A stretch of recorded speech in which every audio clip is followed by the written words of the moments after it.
oportunidade agora à doutoranda Rita Santos Silva, a fim de que ela esteja abordando o tema Partner Health, no caso, perdoar e ser perdoado em cuidados paliativos. Ok, Rita?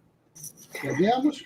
Podemos, sim. Boa tarde. Boa tarde. Então, meu nome é Rita Santos Silva, sou enfermeira em cuidados paliativos há 8 anos, sou mestre em cuidados paliativos e doutoranda em enfermagem pela Universidade Católica Portuguesa. Antes de mais, dizer-vos que é um enorme privilégio aqui estar, uma enorme alegria, e gostaria de felicitar toda a organização por este evento. Aqui em Portugal já são 8h30 da noite, mas não é por isso que estamos cansados. Há imensa gente de Portugal aqui a ver e tenho recebido um feedback muito positivo. Por isso, felicitar-vos. Principalmente a amabilidade da professora Janaína, por todo o acompanhamento, pelo convite e todo o acompanhamento deste percurso. Respondendo ao desafio de fazer uma audiodescrição, gostaria também de felicitar por este evento, por este simpósio, ser integrador, na medida em que todos aqueles que possam não estar, por algum motivo, alguma limitação, a ver-me, dizer que sou morena, cabelo escuro pelo ombro, uma t-shirt roxa e umas pérolas nas orelhas. Vou tentar manter a minha expressão sorridente, que eu acho que é isso que também me caracteriza. A quem não me ouve, agradecer imenso à Andreia por aí estar. E vai aqui o meu compromisso, que vou tentar falar pausadamente, devagar, para poder acompanhar. A todos vocês que não me conseguem ouvir, um abraço enorme. Aos restantes que aí estão, recebam também individualmente o meu abraço de reconhecimento, esperando que todos se encontrem em segurança nesta pandemia e, se porventura algum que possa estar doente ou infectado, que este simpósio sirva também para vos confortar e alegrar-vos de que acreditamos que rapidamente melhorem. E aqui estou eu para começar a minha palestra. O tema que vos trago aqui hoje é Spirit in Health, perdoar e ser perdoado em cuidados paliativos. Pois bem, hoje represento um enorme grupo. Um grupo de enfermeiros doutorandos da Universidade Católica Portuguesa, coordenados pela professora doutora Sílvia Caldeira, que acredito que para muitos seja reconhecida por ser uma expertise na área da espiritualidade, não mais por ter sido uma das palestrantes no último Cinex. Este grupo é um grupo de enfermeiros, como vos disse, que se inquieta, que se preocupa por questões ligadas à espiritualidade da saúde. É um grupo que se preocupa com o cuidar da pessoa, não esquecendo a mente e o seu coração. É um grupo que se baseia em 5 pilares. A, E, I, O, U. Assessment and Diagnosis, a avaliação. Portanto, avaliamos e criamos escalas para podermos avaliar todos os sintomas e as necessidades. Education and Theory, educação. Preocupamos também com a educação na espiritualidade. Intervention, intervenção. Temos alguns colegas que estão a trabalhar algumas intervenções na área da espiritualidade. Outcomes, resultados, trabalhamos todos os resultados. E, por fim, o Using Resources and Management, recursos e gerenciamento, a gestão da espiritualidade. Temos 2 colegas neste momento que estão a começar nesta área. E é este o grupo Spirit in Health que nos move todos os dias por trabalharmos em grupo, por termos o anseio de criarmos conhecimento, mostrarmos evidência para enquanto enfermeiros, podemos cuidar cada vez melhor todos os doentes que por nós passam. Temos vários temas que podem ver, portanto, a espiritualidade, os cuidados espirituais, o coping espiritual, o conforto espiritual, imensos. Necessidades espirituais, sentido da vida, transcendência, perdão, resiliência, dignidade. E preocupamos-nos com todo o percurso de vida, desde o nascimento ao fim de vida e ao luto. Portanto, tentamos englobar e preocupamos em investigar em todo este percurso de vida. Trago-vos aqui uma definição de espiritualidade da Associação Europeia de Cuidados Paliativos. Nós, cá em Portugal, seguimos muito esta associação, sendo europeia e sendo perita em cuidados paliativos, mas não só em cuidados paliativos. Para mim, esta definição faz muito sentido da espiritualidade. E passo-vos a ler. Espiritualidade é a dimensão dinâmica da vida humana que se relaciona com a forma como as pessoas, individual e comunitária, vivenciam e expressam ou buscam o significado, o propósito e transcendência. E a forma como se conectam com o momento, consigo mesmo, com os outros, com a natureza, para alguém significativo e ou sagrado. Portanto, esta definição, de forma muito clara, transmite não só a dimensão dinâmica que tem a espiritualidade, como os vários componentes de que engloba a mesma. A busca de sentido, a necessidade de conectarmos com o momento, consigo mesmo, com o outro. Portanto, esta definição faz-nos sentido, por vezes, enquanto investigamos, enquanto cuidamos, recuarmos e pensarmos o que é isto da espiritualidade, que hoje temos o privilégio de ouvir ao longo desta tarde.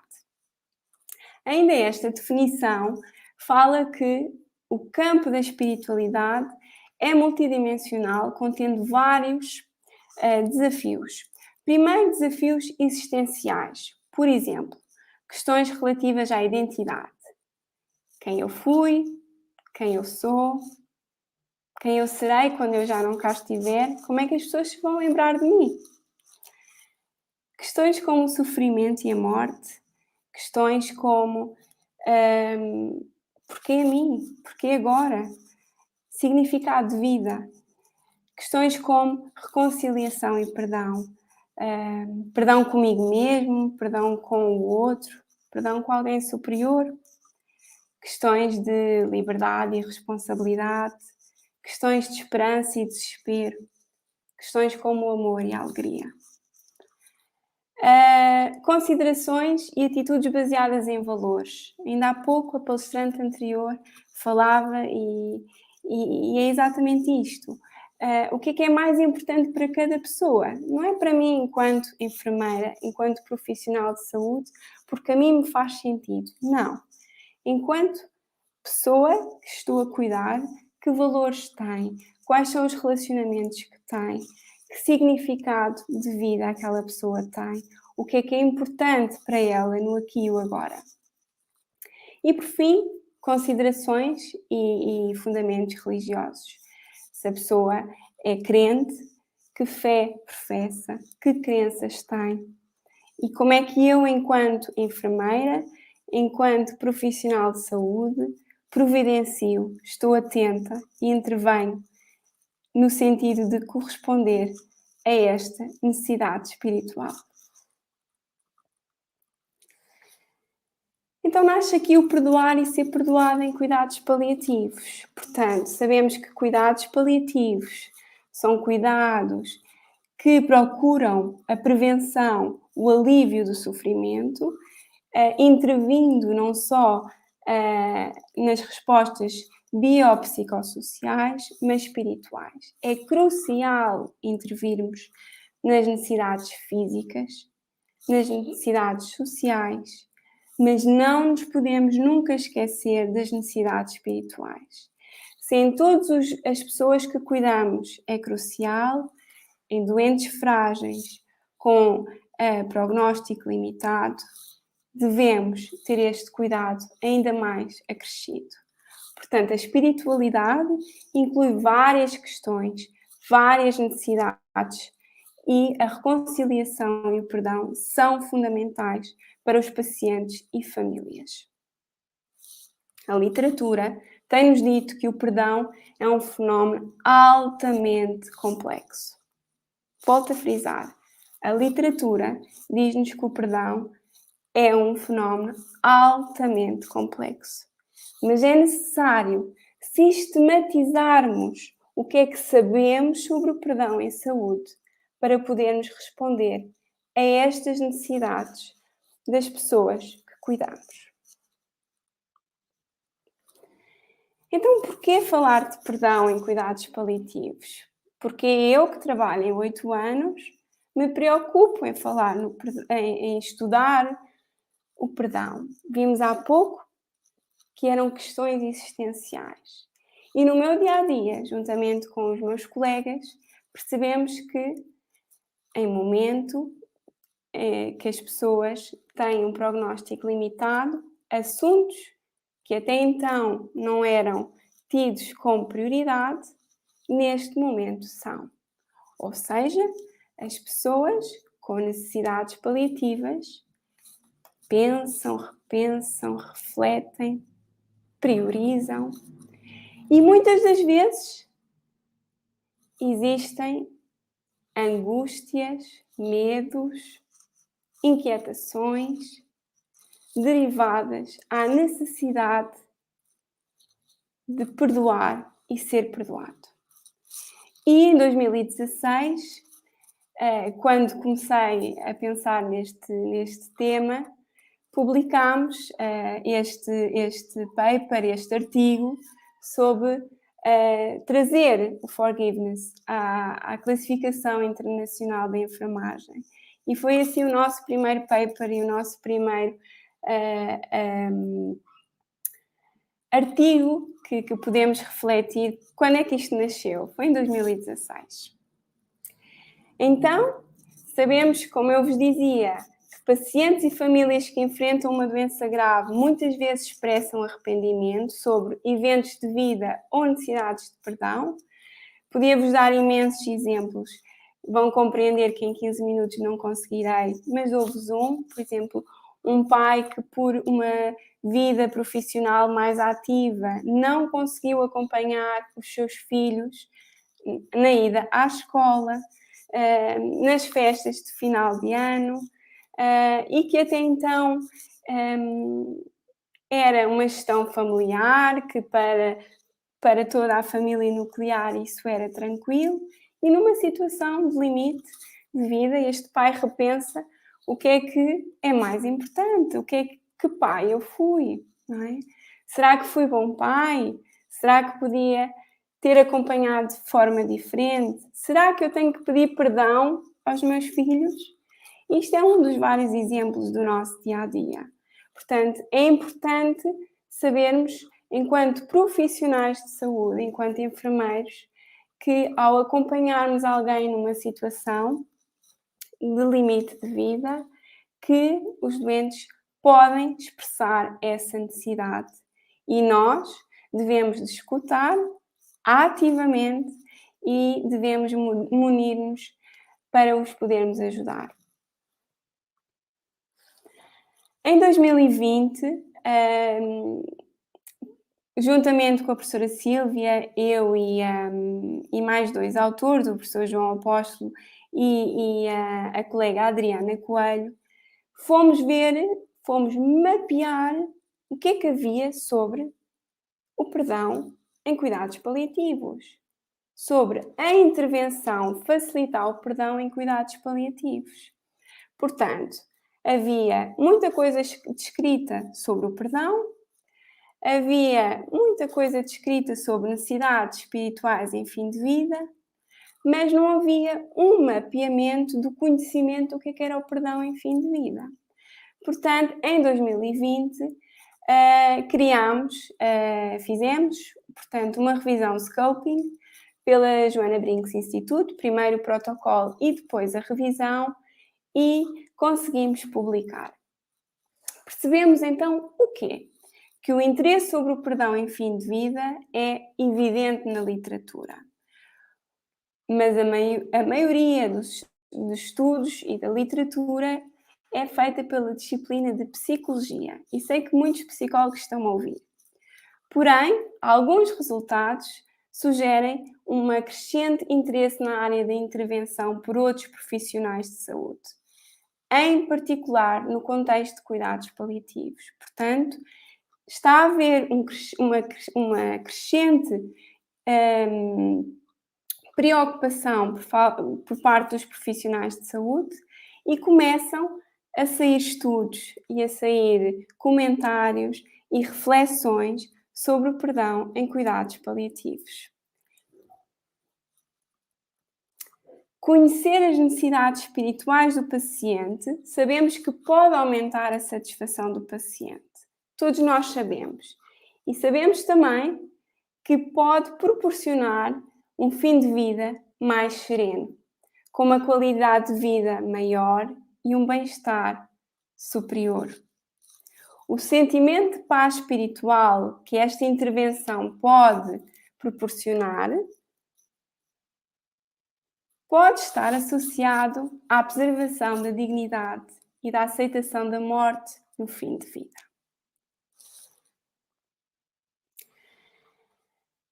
O perdão pode ser associado a uma melhor saúde espiritual, pois a experiência de perdoar facilita o ato de deixar ir e provoca uma paz interior, mesmo aqueles que não são religiosos, que não expressam uma fé. Alguns resultados em saúde foram associados com melhor satisfação de vida, aumento da pressão arterial, saúde mental positiva, bem-estar físico e emocional, níveis mais baixos de depressão e ansiedade. Então, sabemos que existem resultados em saúde muito benéficos. Já existe um mapeamento deste conhecimento. Então, o que é que fazemos através disto? E é este o nosso desafio que estamos a projetar e que iremos fazer muito em breve, que é dar voz aos pacientes com necessidades paliativas. Como é narrada e compreendida a necessidade do perdão e ser perdoado nas pessoas em situação paliativa.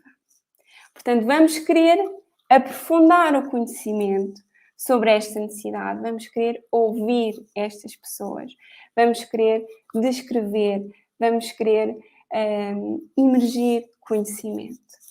E é aqui que vos digo e volto a frisar, o perdão é efetivamente muito complexo, um fenómeno muito complexo a que todos os profissionais de saúde devem estar atentos, não só a necessidades físicas, espirituais, e hoje trago-vos aqui uma necessidade espiritual para refletirmos em 15 minutos, que é o perdão. Agradeço imenso esta oportunidade. Aqui está o meu e-mail pessoal. Podem seguir todos estes estudos através das várias redes sociais. Nós vamos colocando os nossos resultados e, acima de tudo, aquilo que espero ter transmitido, uma reflexão sobre o tema e agradecer uma vez mais toda a oportunidade. Espero, Andreia, que tenha conseguido falar devagar para me acompanhares. Bem-aja.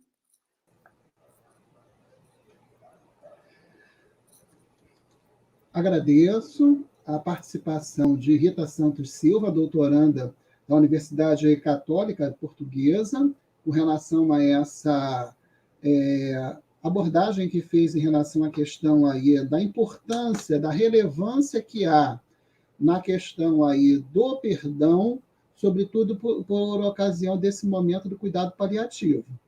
Ok? Então, é um estudo assim, extremamente interessante que está sendo desenvolvido, já conforme a publicação lá de 2017. Isso já foi feito, estabelecido um mapeamento aí no ano passado, no ano de 2020. Então, já parabenizo já desde já essa iniciativa desse grupo por entender aí a relação que há em condição da questão do cuidado paliativo diante dessa questão do perdão. Agora, dando continuidade à nossa programação, vou dar a oportunidade para a professora doutora Diva Cristina Moré, Romano Leão, professora da Universidade Federal Fluminense, no Rio de Janeiro, no estado do Rio de Janeiro, no Brasil, que abordará o tema de enfrentamento espiritual positivo e a vivência da mulher com o diagnóstico de câncer de mama. Por favor, professora Diva, está com a palavra.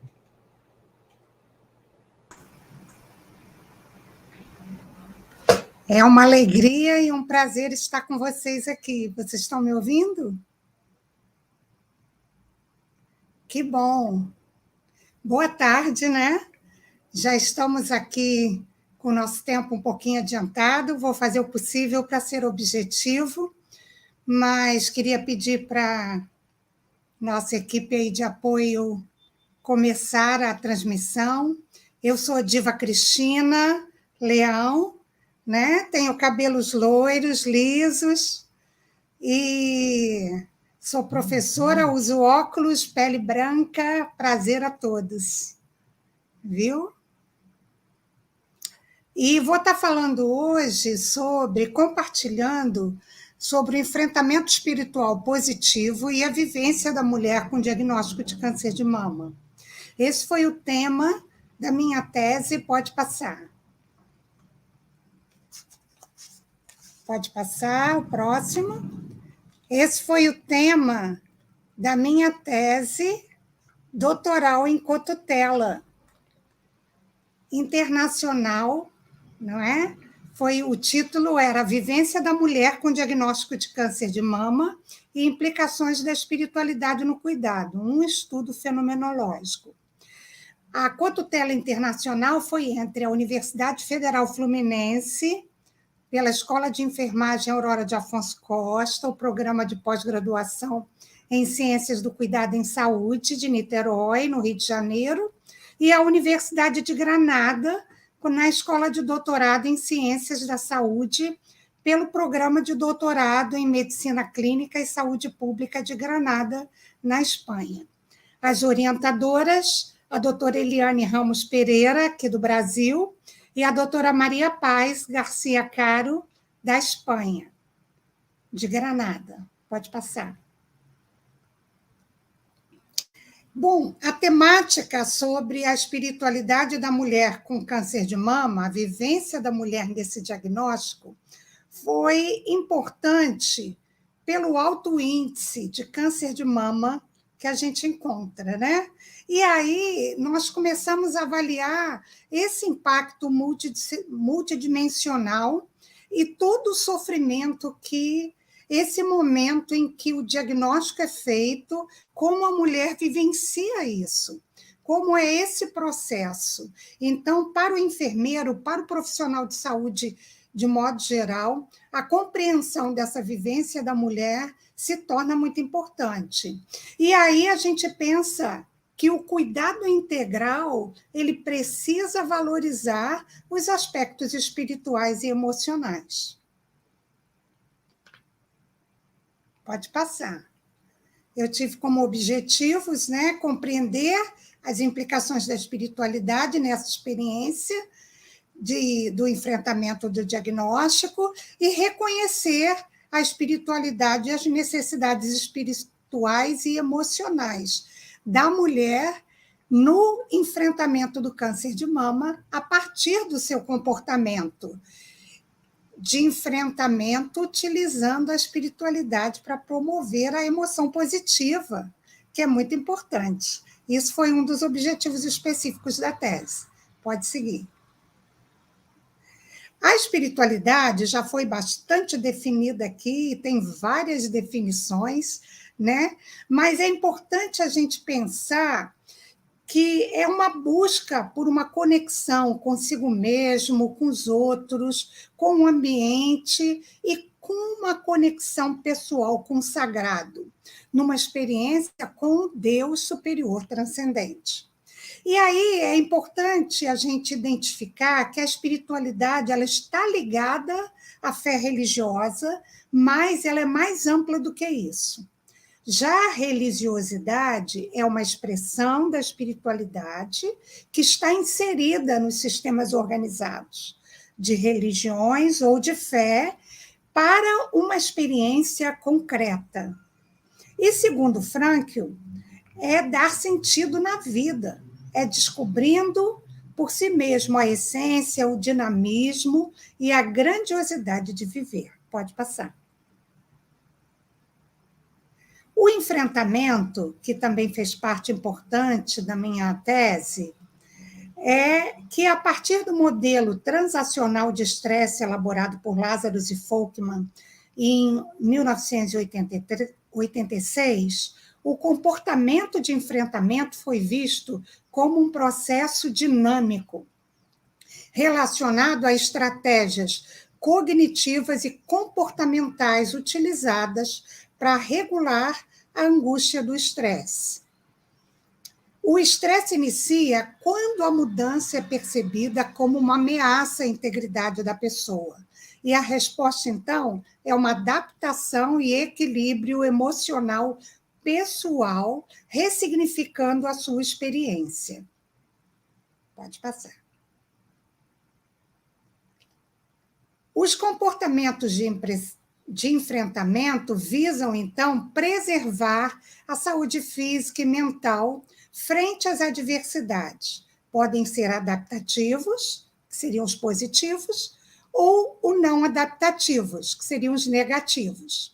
O sucesso de um comportamento de enfrentamento, muitas vezes, depende da situação ou resiliência do indivíduo afetado. As estratégias, elas vão ser sempre relacionadas ao processo. Podem mudar com o contexto do conflito e com o tempo no qual é gerado. O comportamento de enfrentamento, então, é atribuído às estratégias de enfrentamento e podem ser centrados no sentido ou centrados na emoção. Pode passar. Podem ainda ser centrados no sentido, onde se abre mão de alvos impossíveis, buscando uma nova perspectiva e os benefícios possíveis disso. Como consequência, haverá um crescimento pessoal e um ajustamento positivo ao fator estressor, como, por exemplo, a fé positiva que gera a esperança, como Lazarus e Folkman afirmam. Mas eles também analisam e discutem que os estilos de enfrentamento que eram utilizados até então eram relacionados à personalidade das pessoas e eram características que se mantinham constantes, não eram características dinâmicas, como é a questão do enfrentamento, das estratégias de enfrentamento. Pode passar, como são as estratégias de enfrentamento. E aí a gente vê o Pargament afirmando que o enfrentamento espiritual é quando se avalia os eventos negativos de um ponto de vista diferente.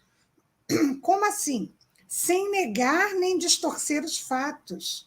Mas a espiritualidade e a religião têm a oportunidade de transformar as crises numa oportunidade de aproximação com Deus, onde Deus e o indivíduo são colaboradores na resolução de problemas. As mulheres com câncer de mama normalmente se envolvem em estratégias espirituais positivas de enfrentamento, que promovem segurança e paz, conforto, vontade de viver, esperança e bem-estar.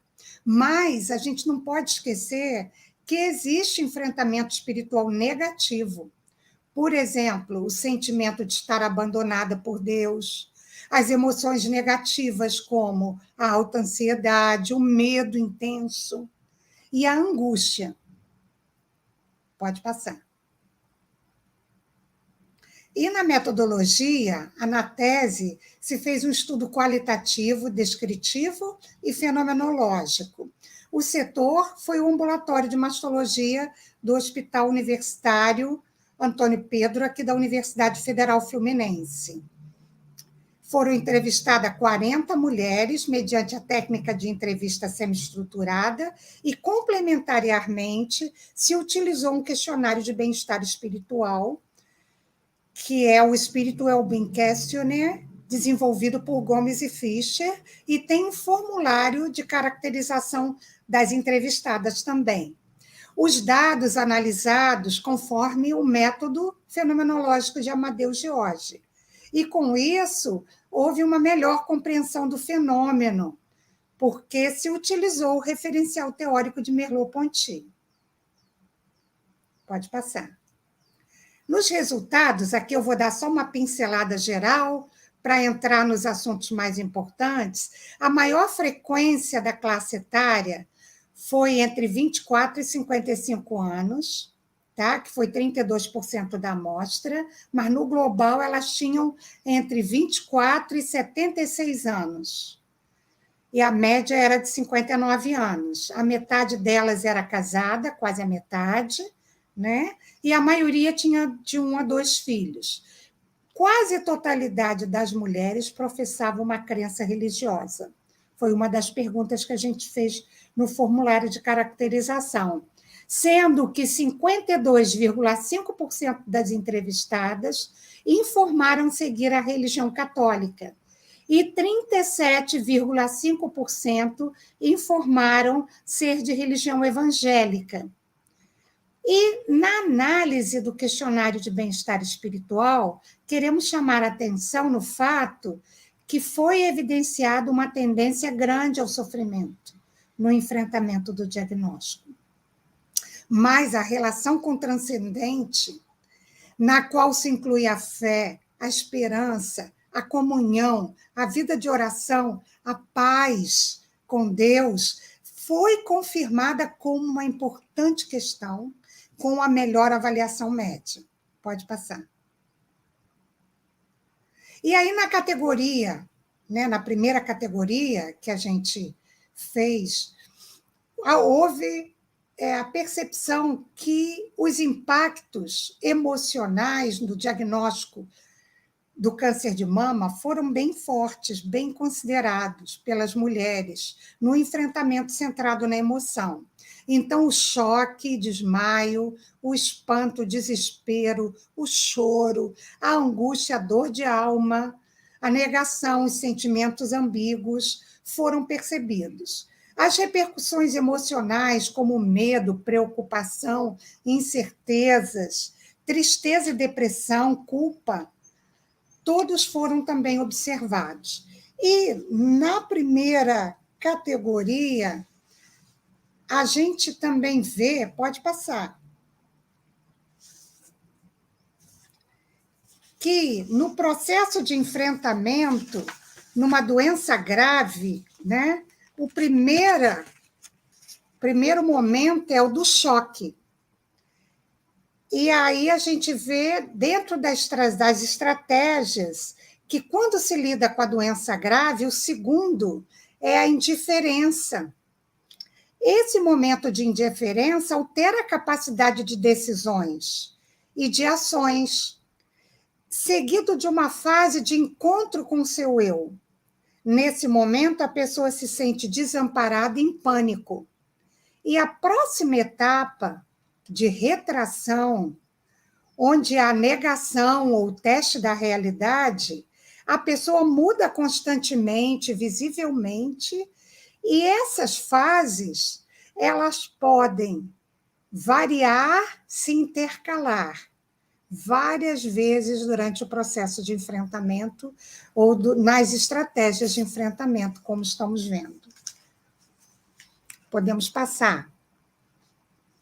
Na segunda categoria, nas vivências do mundo da vida com câncer, o enfrentamento centrado no problema, podemos perceber que as mulheres entrevistadas, elas falaram sobre vivendo o diagnóstico em família. Sobre viver o diagnóstico em família, foi muito importante a gente perceber que elas diziam, né, que estavam sem coragem de falar, não tinham palavras para contar para a família. Outras afirmaram que a reação da família não foi positiva, mas a grande maioria afirmou o apoio da família. O apoio da família e como a família a ajudou nesse momento. Também foi importante identificar o corpo vivido, o corpo sentido, no sentido da corporeidade, não é? Quer dizer, perfeita por fora, ruim por dentro. E o confronto com a autoimagem, que ela se via tipo, né? Como conviver com essa realidade do câncer de mama. E a luta contra o tempo, a temporalidade, foi outra situação importante na vivência no mundo da vida com câncer de mama. Foi a questão principal do enfrentar a demora dos serviços de saúde para essa assistência. Mas uma questão que chama a nossa atenção foi a maneira como ela via os porquês, na ancoragem do câncer, né?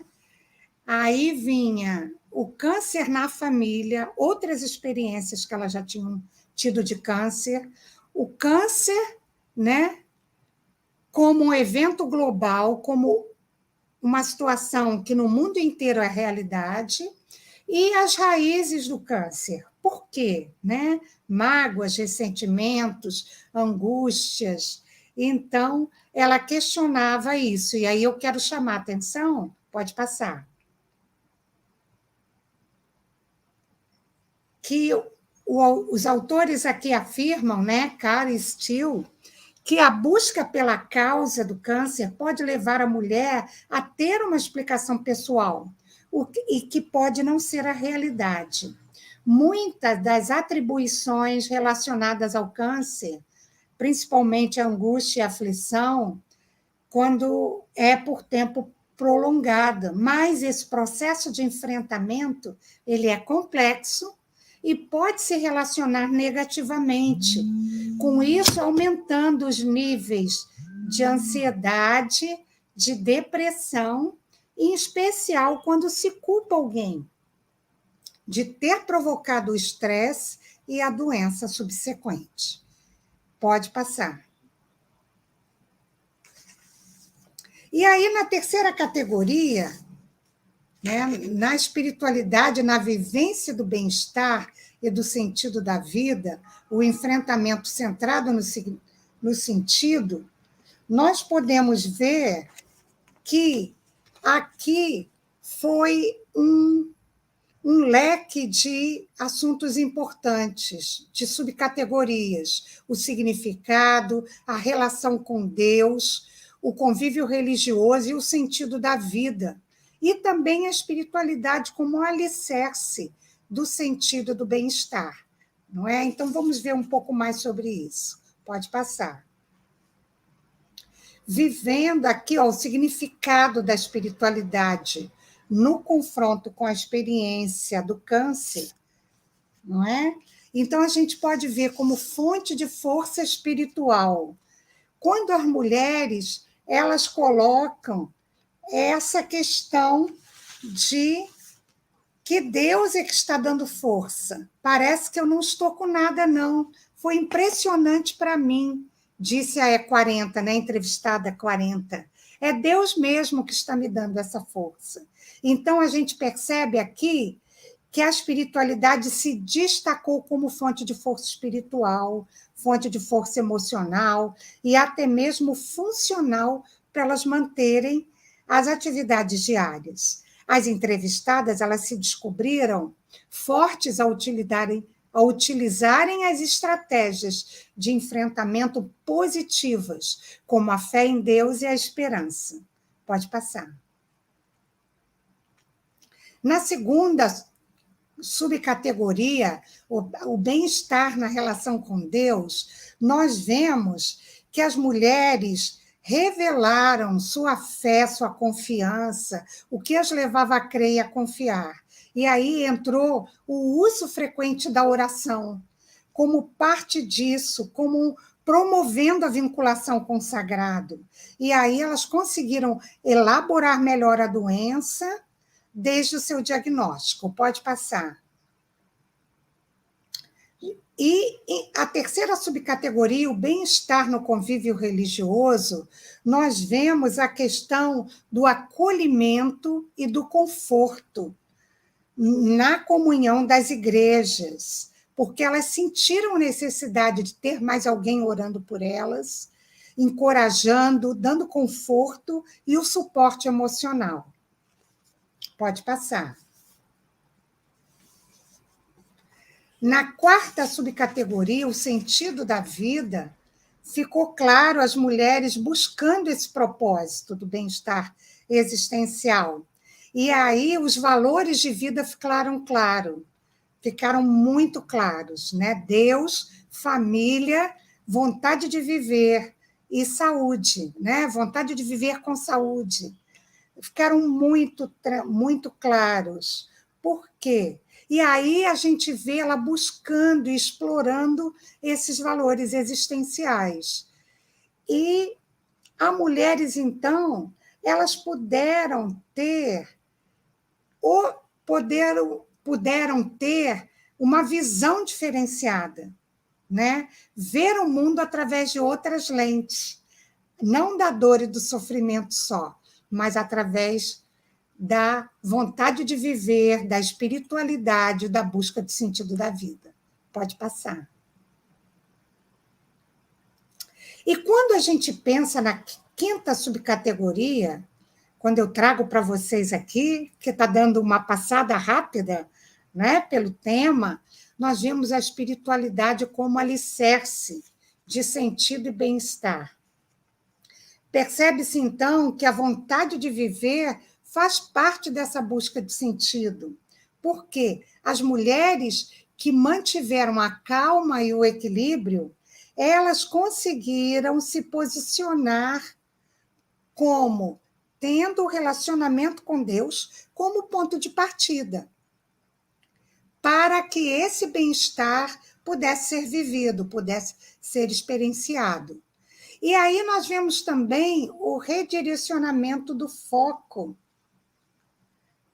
Porque esse redirecionar o foco fazia com que elas alimentassem a esperança. Não era uma questão de deixar de encarar a realidade, mas sim alimentando essa visão positiva, dando um tempo para si mesmo, para se reelaborar a situação de uma forma mais resiliente. E muitas procuraram desenvolver sua força interior, como seguindo em frente, o prosseguir, reafirmando os seus princípios. Aí a gente vê os princípios sendo reafirmados. Pode passar.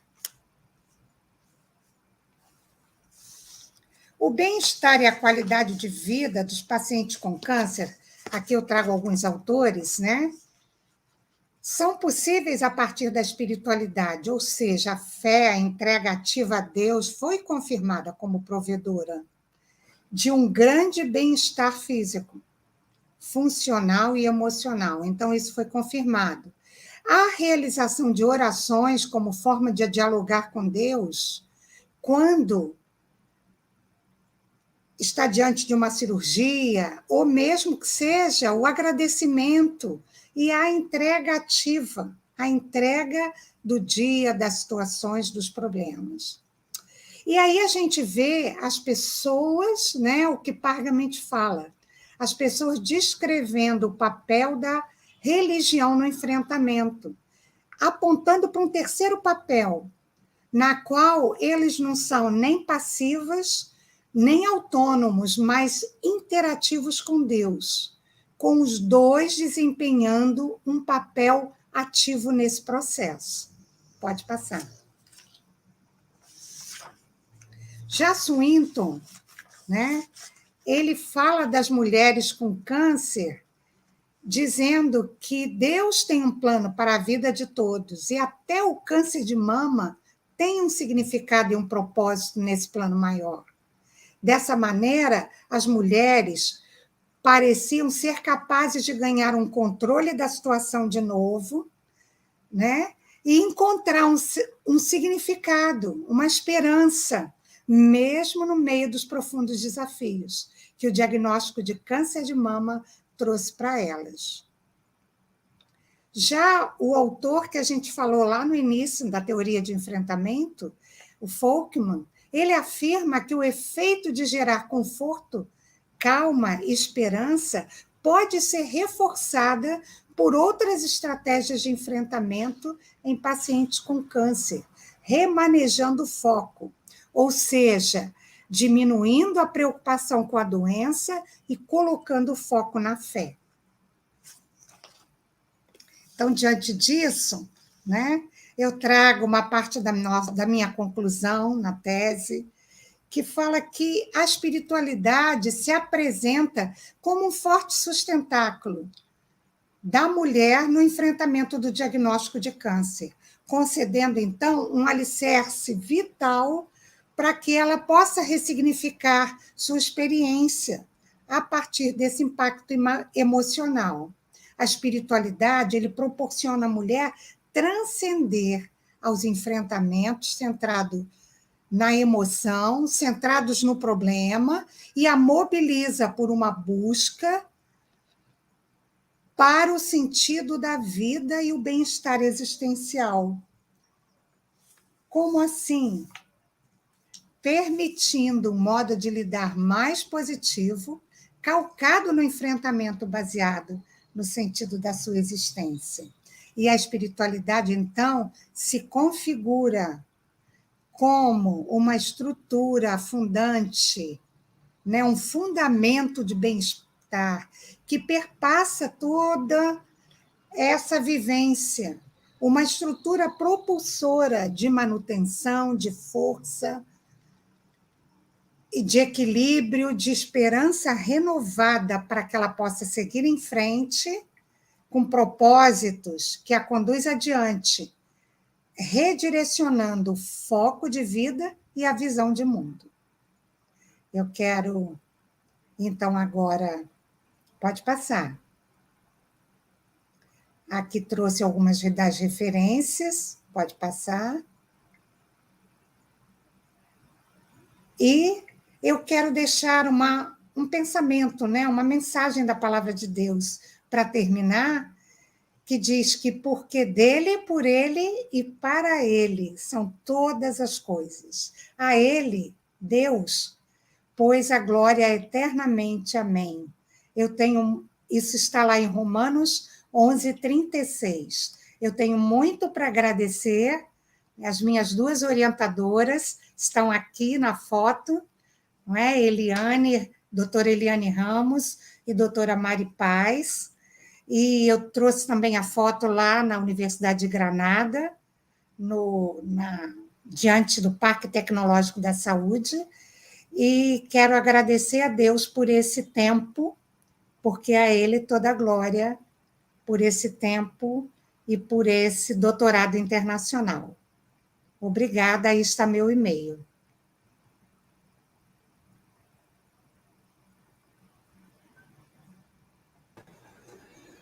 Agradecemos a participação da professora doutora Dilva Moré Leão, onde trouxe aí essa abordagem dentro dessa questão relativa aí à espiritualidade no campo da saúde da mulher, né?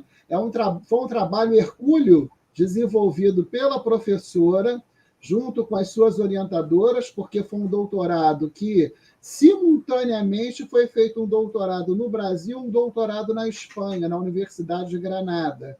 Não é isso? A professora teve aí essa oportunidade de vivenciar 2 doutorados simultaneamente. Então, a professora trouxe uma série de contribuições nesse sentido.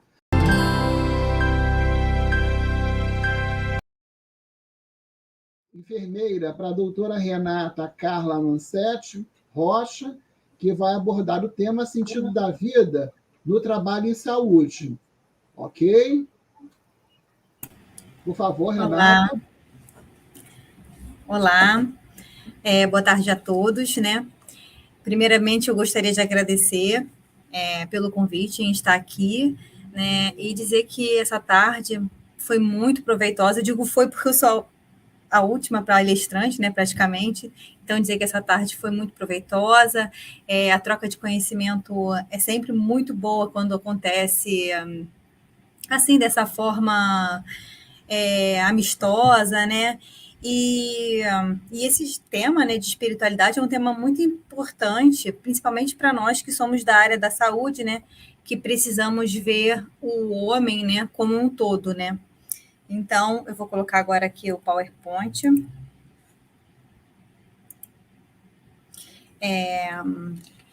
Então, vamos lá. O tema, né, da minha palestra, o sentido da vida no trabalho em saúde, é um tema que está relacionado com a minha tese de doutorado, né, que eu terminei em 2020, onde eu tive a professora Eliane Ramos como a minha orientadora e a professora Rose Rosa como minha co-orientadora. O nosso estudo ele tem dado e colhido, né, muitos frutos, com muitas publicações, e também tem contribuído para o ambiente hospitalar e para o desenvolvimento da enfermagem, né, no local onde eu trabalho. Bem, durante a tarde toda nós falamos, né, sobre a espiritualidade, e então aqui eu não vou assim me aprofundar sobre o conceito, né, porque ele já foi muito bem esclarecido, mas eu preciso dizer que a linha que a gente o conceito que se adequa nessa linha, ele está relacionado à nossa busca pelo significado e propósito da nossa vida. E aí vem a pergunta, né? Como é que a gente consegue fazer essa busca? E aí vem a pergunta, né? Como é que a gente quer a nossa relação conosco, né? Com nós mesmos? Como a gente quer que a nossa relação com o outro seja permeada, que essa relação ela seja baseada no amor, na empatia, na esperança, na bondade, na verdade, na confiança, né?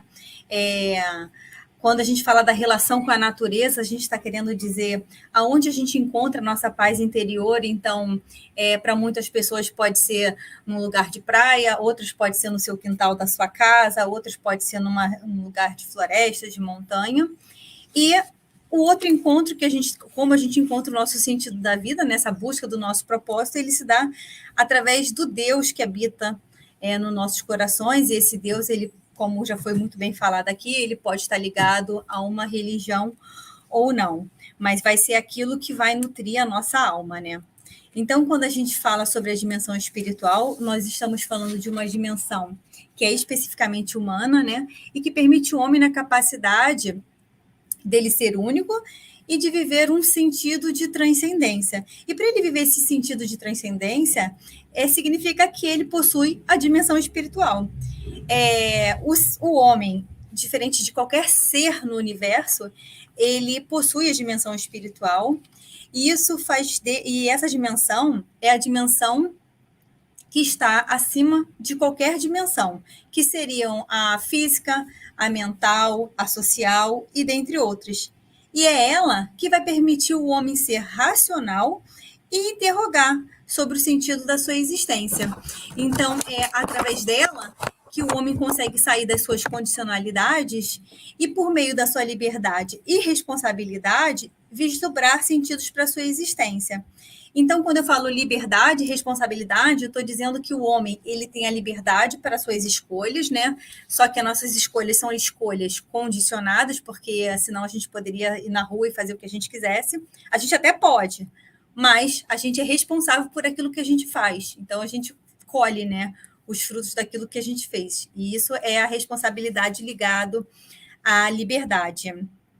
E aí, quando a gente está falando sobre o sentido da vida, a gente está falando sobre o questionamento acerca do propósito e significado da existência humana, que vai ter uma relação direta com os valores de cada ser. O que significa esses valores? São os valores iniciais lá que a professora Eliane falou na primeira apresentação. Esses valores são valores que foram muito bem discutidos e mapeados por Viktor Frankl. A gente fala aqui Viktor Frankl com maior intimidade, mas para quem não o conhece ainda, ele foi um médico psiquiatra, um médico austríaco, né, psiquiatra, fenomenológico, que desenvolveu um estudo chamado logoterapia, que se chama terapia do sentido da vida, né? Esse médico, na Segunda Guerra Mundial, ele já tinha desenvolvido o seu estudo, né, que trabalhava em cima desses valores, só que quando ele foi encaminhado para o campo de concentração, ele pôde colocar, de fato, o seu estudo em prática, né? Porque lá dentro do campo de concentração ele viveu uma existência desnuda, que ele diz, né? Porque lá a primeira coisa que acontecia no campo de concentração é tirar tudo que era da pessoa. Mas a pessoa, ela tinha alguns valores dentro dela e que são valores que ele viu que era isso que dava sentido para a vida. Que, como a professora Eliane falou, são os valores criativos, que são aqueles valores que você encontra sentido quando você se doa para alguma coisa, e geralmente isso acontece quando você se doa para um trabalho. Existem os valores experienciais ou vivenciais, que são aqueles valores que a pessoa, ela se doa, mas ela também recebe. Então, a gente pode estar falando de valores da enfermagem, que, ao mesmo tempo que você você oferece um cuidado, você também está recebendo uma gratidão por aquilo que você está fazendo. E tem os valores atitudinais, que por meio de um sofrimento, você consegue extrair um sentido na vida. Uma pessoa doente, por exemplo, ela consegue, naquele momento, dar valor e voltar a falar, por exemplo, com um irmão que ele não falava, ou dar valor a outras questões na vida que ele não dava antes.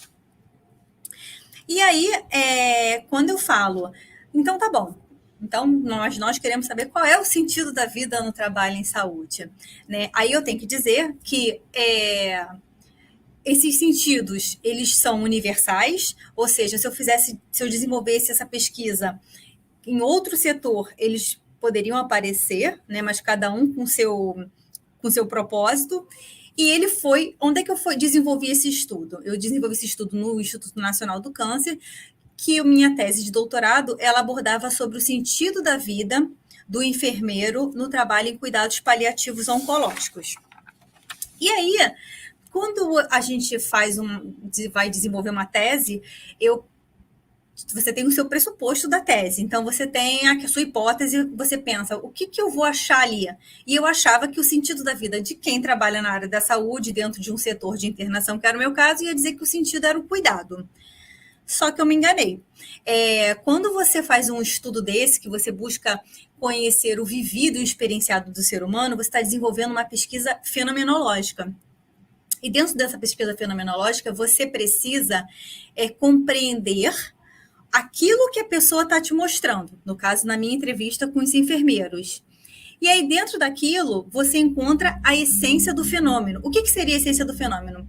Como dizia a professora Eliane logo nas primeiras aulas que eu tive com ela no mestrado, ela falava que para você achar a essência do fenômeno, e a professora Rose Rosa também, não posso esquecer, ela falava, você precisa tirar os óculos para enxergar. Então, o que isso significa dizer? Que as coisas, elas estão além dos nossos olhos, né? E quando eu achava que era o cuidar, e quando os enfermeiros eles foram falando na entrevista, deu para perceber, logo no início, que estar ali como enfermeiro estava além do referencial peculiar, que era o ato de cuidar e produzir saúde. Por quê? Porque dentro daquela seara que o enfermeiro vive, ou qualquer profissional da área de saúde, ele desencadeia no seu interior misturas de emoções, significados, sentimentos subjetivos e intersubjetivos que geram impacto sobre suas vidas e que vão interferir diretamente no cuidado prestado e no sentido para as suas existências. de cada um, né?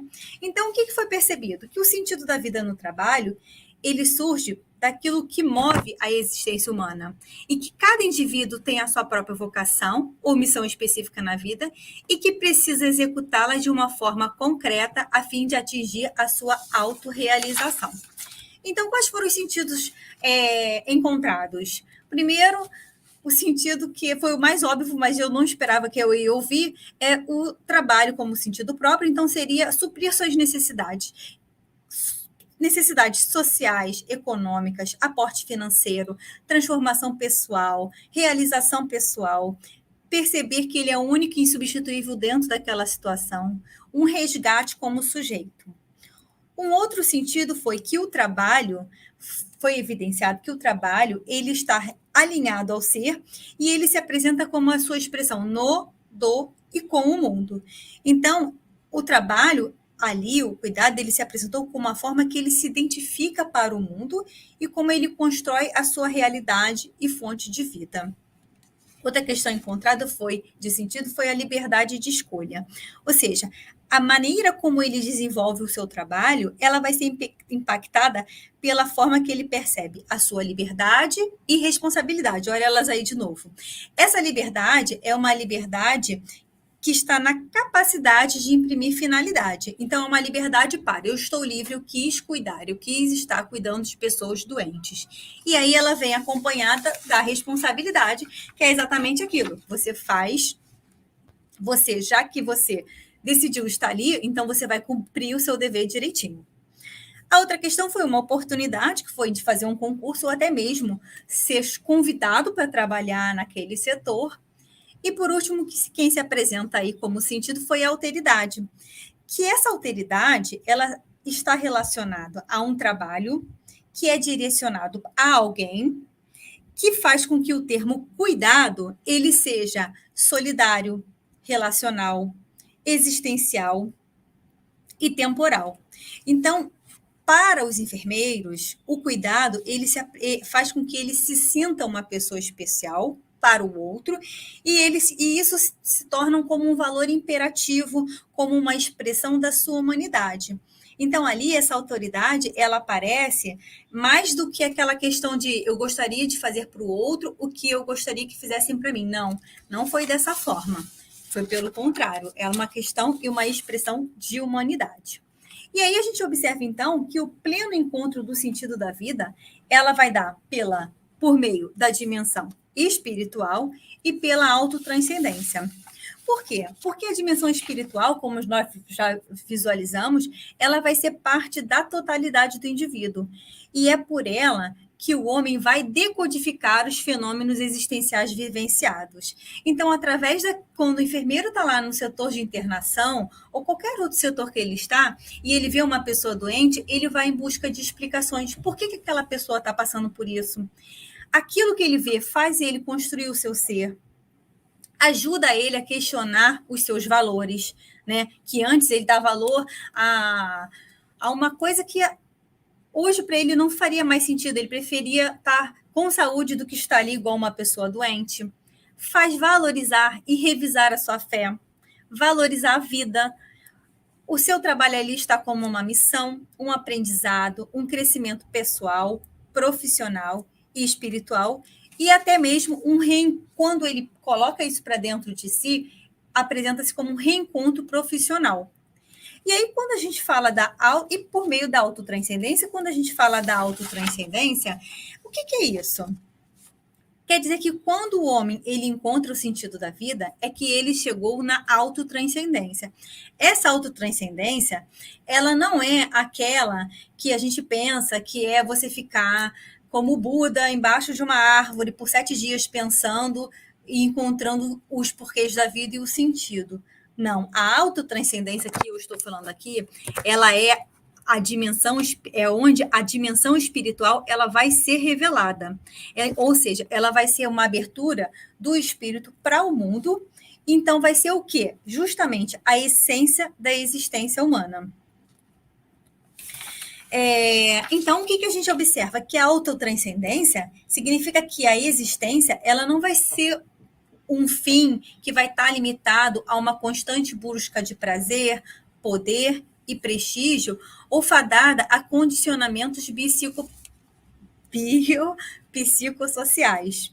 Significa que a autotranscendência é que você para de olhar para o mundo interior, ou em termos da modernidade, para de olhar para o seu umbigo.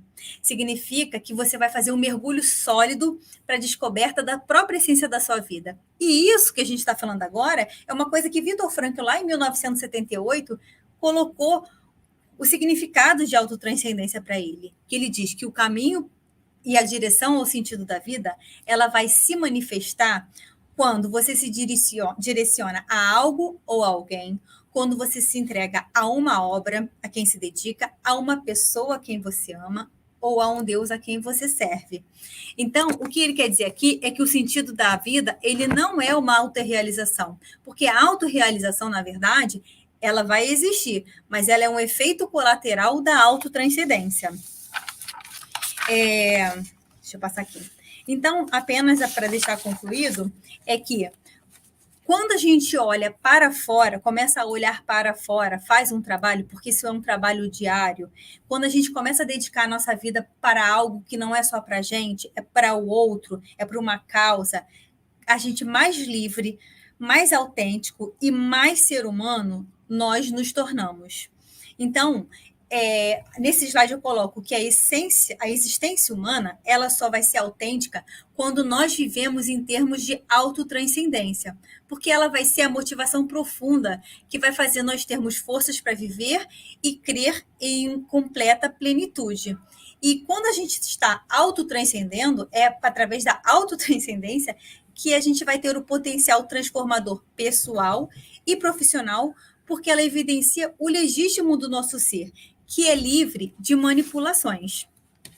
Eu termino a nossa apresentação com a mensagem que todo mundo já conhece do Pequeno Príncipe, né, que foi um livro criado pelo Exupéry, né, que lá em 1943 foi a primeira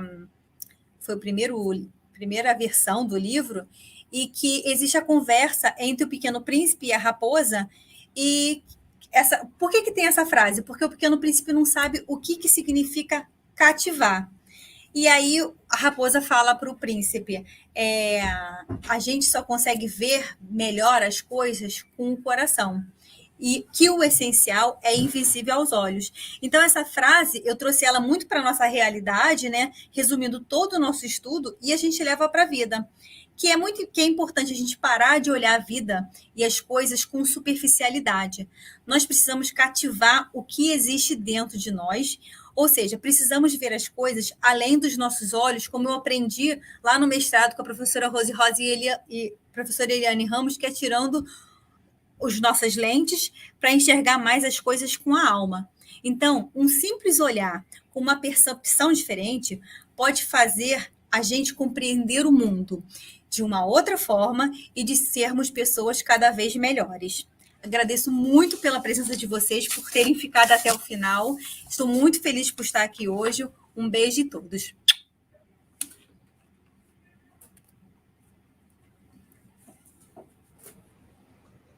Agradeço a oportunidade com relação à participação da enfermeira Renata Nensetti, com relação a essa abordagem agora, no final do nosso evento, desse 7º SINEX, onde a gente teve esse momento agora dessa mesa redonda, onde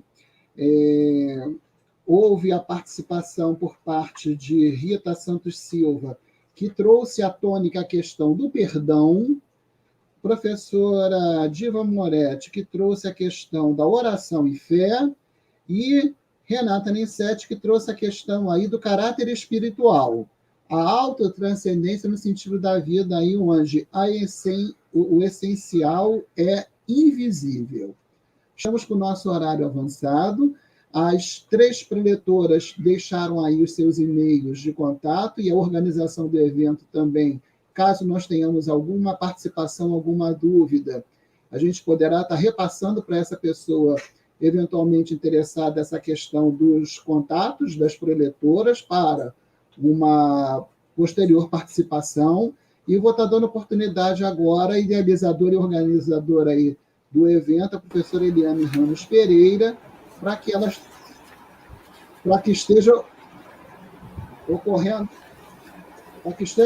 o encerramento. Os parabéns a todos vocês que participaram dessa mesa, né? Mesa maravilhosa, com a doutoranda Rita Santos Silva, a doutora Diva Cristina Moretti e a doutora Renata Nissetti, essa mesa maravilhosa, contando as experiências da investigação no campo da espiritualidade. E obrigado, agradeço também ao Marcos Andrade Silva, que é doutor, também formado na nossa universidade, pela sua moderação. Muito obrigada. São estudos importantíssimos que devem ser levados em conta e vocês podem buscar esses estudos desses 3 doutorandos que já terminaram. Vocês podem buscar no repositório da UF, entendeu? As suas teses de doutorado.